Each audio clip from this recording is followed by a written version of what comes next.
Hello, AP Seminar students. Mr. Galusha here.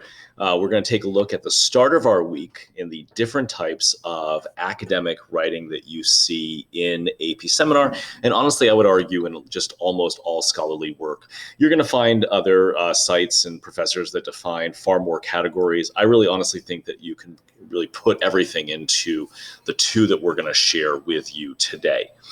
So we're going to look to identify the types of academic writing tasks, so that we can always write with a purpose. You don't want to write just to get the assignment done. I will guarantee you at the higher levels of academia, if you try to write to get the assignment done, you're going to struggle. You need to write with a purpose. And our two purposes today we're going to take a look at. At the end of this class, you should be able to pick a topic that you can write an informative and argumentative task about later in the week.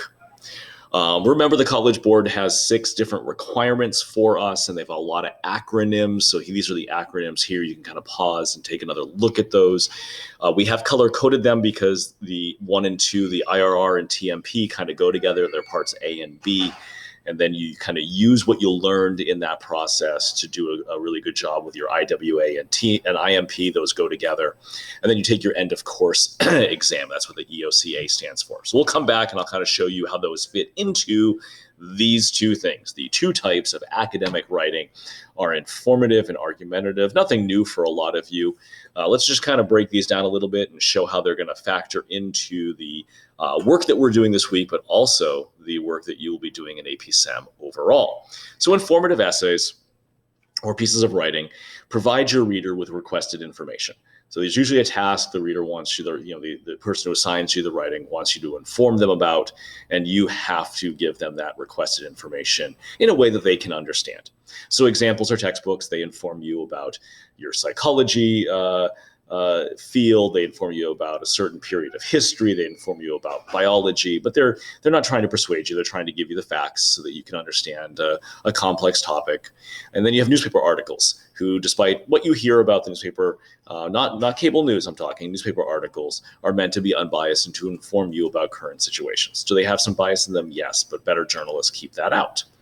Assignments that you might be asked to do in class fall into describing a process, explaining causes. So if you ever were asked by a history teacher to give the causes of World War I, that's an informative task. They might be having you describe the process of photosynthesis or detail the process of memory in the brain for psychology, defining a complex problem, explaining, what the causes that are feeding into that, or just establishing that it is a complex problem would be an informative essay. And then the EOCA is an informative piece of writing where you're just informing the reader about the main idea, the line of reasoning, and the quality and sufficiency of the evidence. That's all informative writing.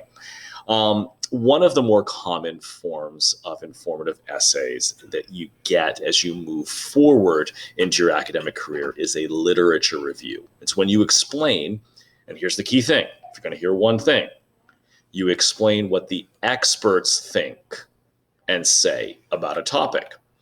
So specifically in this class for AP Seminar, we do this thing called the IRR, the Individual Research Report, and that is a literature review. So that is the purpose of this, why you are writing this. And you've got to keep the purpose in mind or you will fall into a wrong form of writing, is to explain, compare, contrast, and analyze different expert perspectives on a topic. So you're not writing about the topic as much as you're writing about the different expert perspectives on the topic. In the IRR, your audience is actually your fellow teammates. They really need this information. They don't want to do all the research themselves. So they really need this information so they can then put together their team media presentation, which is different. The IRR is you saving them the time, like a literature review, of having to read all the research, summarizing what the experts are saying. So that's an IRR. Now, the other form of writing you'll see is argumentative. The purpose here is to prove with evidence and analysis. Notice that important phrase. You're not just having some kind of off-the-cuff classroom debate where you're just trying to philosophically argue with someone. Here, it needs to be based upon evidence and your analysis of the evidence, that your perspective is correct. That is your purpose. So this might be an editorial that you read that uses evidence. Unfortunately, this is not a presidential debate, right? We didn't really have a whole lot of evidence and analysis of that. It was more yelling at each other. So the argumentative writing is different than that. It's debates, it's research papers, it's persuasive essays, and it is the EOCB. You'll be writing an argument and trying to back it up with evidence. In our class, this takes the form of a policy paper. With evidence and analysis, you argue for a specific solution to a given problem. It's very common in upper level academia to write a policy paper, or even in the real world. Here, you are writing this in what's called the IWA, or the individual written argument. Your purpose is to use evidence and analysis to argue for a specific solution to a problem.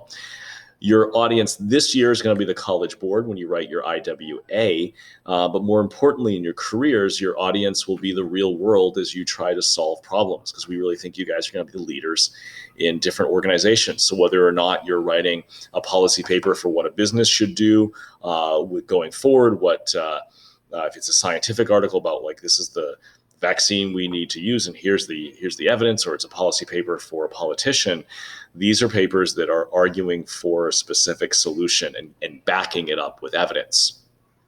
Note here that the basis for all of this, informative or argumentative, in this class at the next level of your academic career is research-based. You are not pulling this stuff out of your head, just random.